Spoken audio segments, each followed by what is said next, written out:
Good morning from Hammertown. I'm Adam Gillis for Poison Spyder Customs, and this is the 2014 Griffin King of the Hammers.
Good luck. Good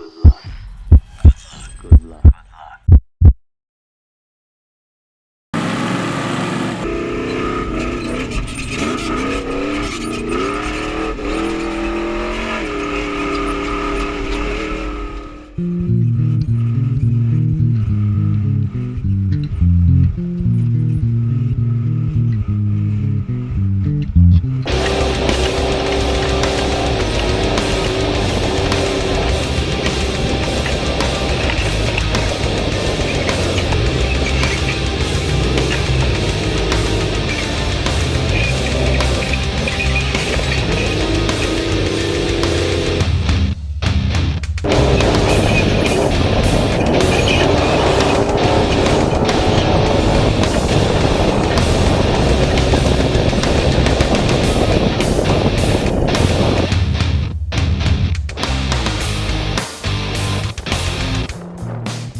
Due to my mishap during qualifying, we started pretty near the back of the pack, and that's not where you want to be, obviously. And our goal during that first lap, which is roughly 50 miles, and most of it all high-speed desert section, our goal was to pass as many cars as we could before we got to the first rock section. And this car really shines in the desert, so we were pretty confident we'd be able to get a few positions, if not more, during that first lap. And it did awesome. We probably passed a dozen or two cars before we came in the first pit.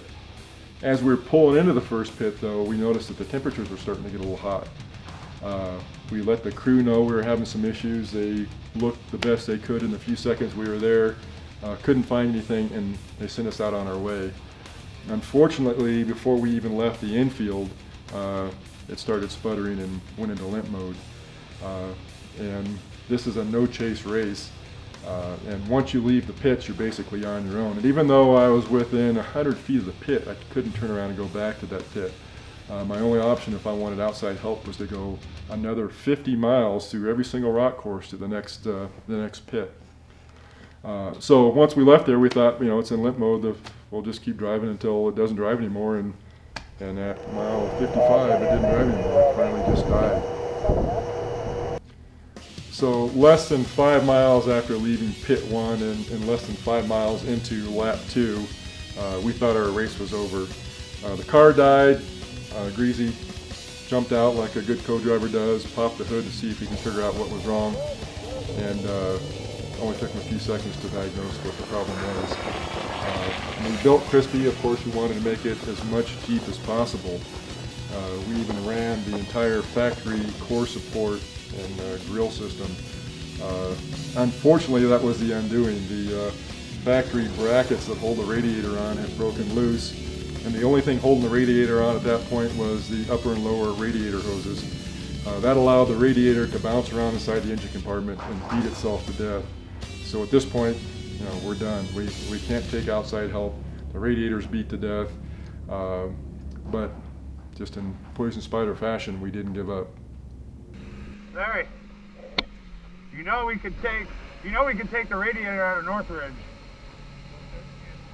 We'll have them go ahead and do it then. Have them take it out to 2A. Spider-Man, this Greasy. We're gonna try to plug this little crack, and I mean it's mounted like hell, so we're gonna need probably some of the mounting, the upper rubber mounting stuff. But yeah, go ahead and take that thing out, and if you get it to pit 2A, I'll buy you lunch. So at this point, both Greasy and I are out of the car, trying to determine what we had with us that we could use to make the repair. The radiator had several leaks in it, and we had limited supplies. So we had a small bottle of stop leak. We tried that to begin with, poured some water in it, and it continued to leak. Greasy had some chewing tobacco. We put that in there. We had a couple of cigarettes that we threw in there, and none of that was working. So we determined that the only way we were going to fix this was with our 2-part epoxy. That required taking the grill out, of course, taking the radiator out, mixing the epoxy up, trying to get it sealed, and waiting for the epoxy to dry. That process took several hours, actually. The entire process of repairing the radiator, putting it in, testing it, taking it back out, re-repairing it, putting it back in, took a total of 3.5 hours. But we finally got the radiator back in, zip tied together. We'd used epoxy, we had used rescue tape, and it was holding just enough water where we thought we could get to the next pit. We had emptied our Camel packs, we'd emptied all the drinking water we had on the Jeep, and at this point we still had 50 miles, the toughest part of the race course, to go before we even saw our crew again. With a 3.5 hour breakdown in the middle of a race like this, it was going to make it very tough, if not impossible, to finish, but there was no way that we weren't going to keep driving until we either timed out or the car stopped running.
So about I don't know, half a mile back, it started feeling like we were in two-wheel drive, and basically we were, because that driver axle let loose first, I think, and then so you know, with the air locker off, it was basically two-wheel drive. And he kept checking the levers. It was like, no, it's in four-wheel drive. And we're like, well, that's not a good sign.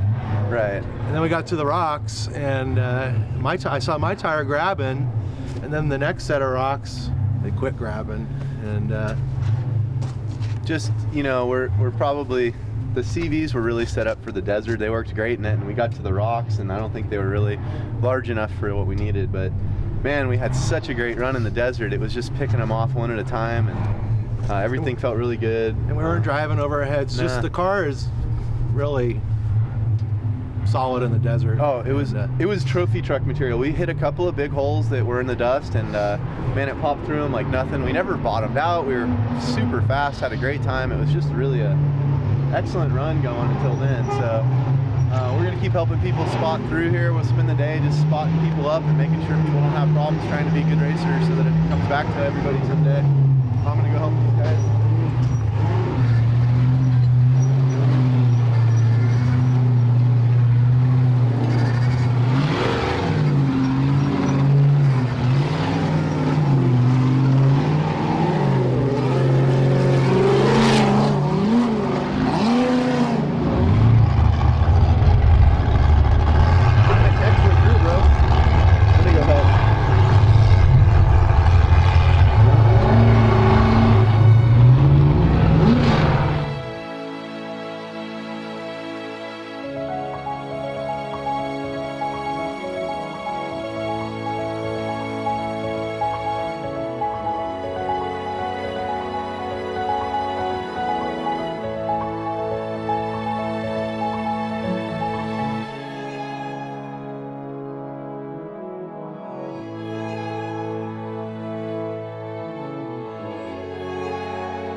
Setting this up for you, Larry McRae.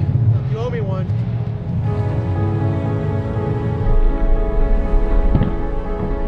Guys, and they can walk over to his pit. Our time's gone. What? Yeah. I tried calling KOH Relay. Range 4 race car to pit. You guys have a copy.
Looked at that for years and never had the balls to do it.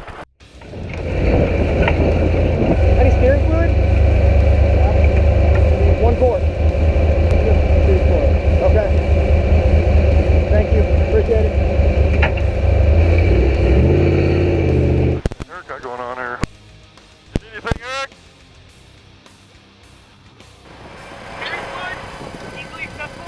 on. We have any in the pit? Whatever you got, let's go. Thank you. Fuck yeah. Thank you, Larry. Okay, Sherry, long wait.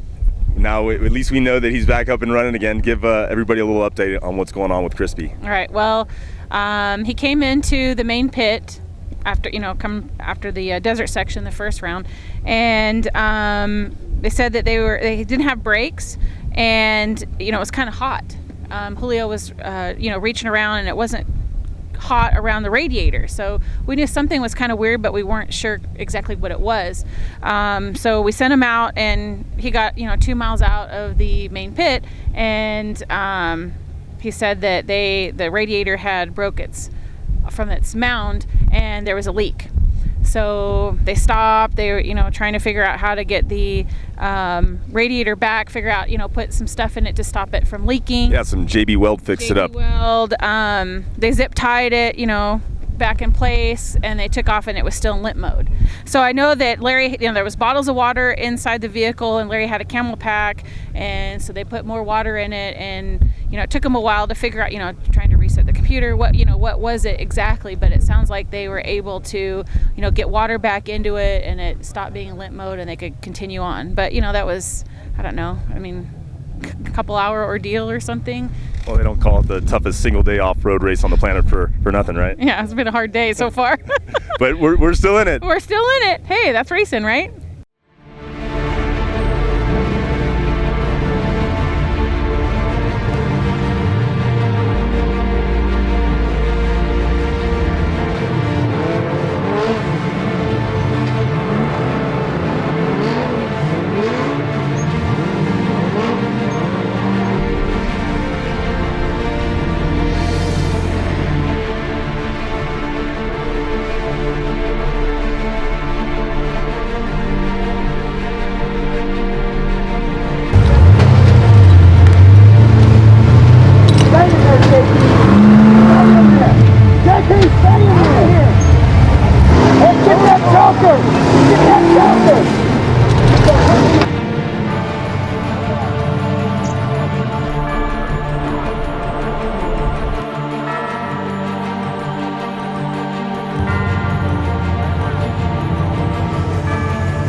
pretty tight. There's a total cluster here at the top of Aftershock right now, so people are trying all kinds of alternate lines, just trying to get somewhere. What up, bud? There's 17. Oh, we've got one in here. So yeah, it's a complete cluster in there. Everybody's trying all these alternate lines, and there's a whole lot of impatience going on. You know, when you're in these super tight rock sections like this, and you gotta kind of stay off the person's ass a bit, because there's a lot of backing up. These cars don't wheel as good as you know, a full-blown, you know, rock buggy.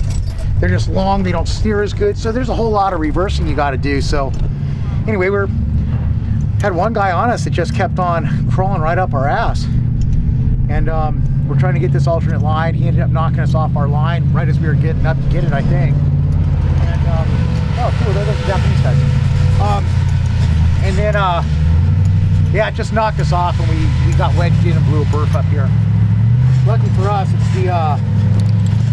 it's the side that we can change, because the other side's stuck in there right now. So we need the 17? Yeah.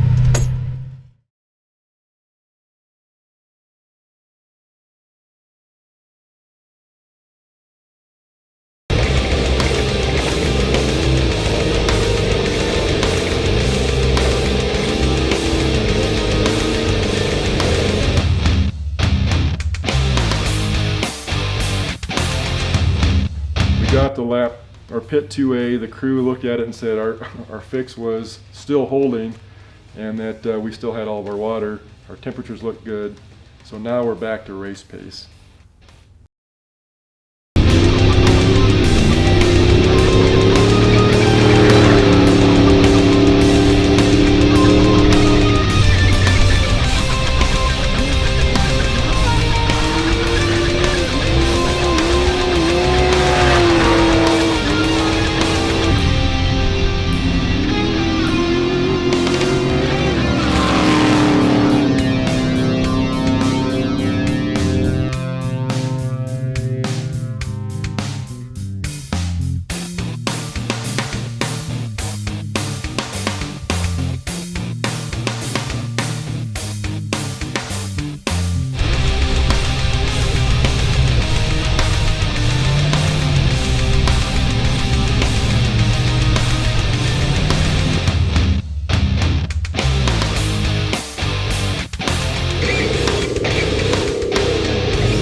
our chances of finishing with a 3.5 hour breakdown were pretty reduced, but the amount of traffic we encountered, the amount of breakdowns we encountered really limited our odds, or reduced our odds. But again, we did not want to give up. We were going to keep racing this car as long as it held together and as long as there was still time left on the clock. And about 9 o'clock, that's when that ran out.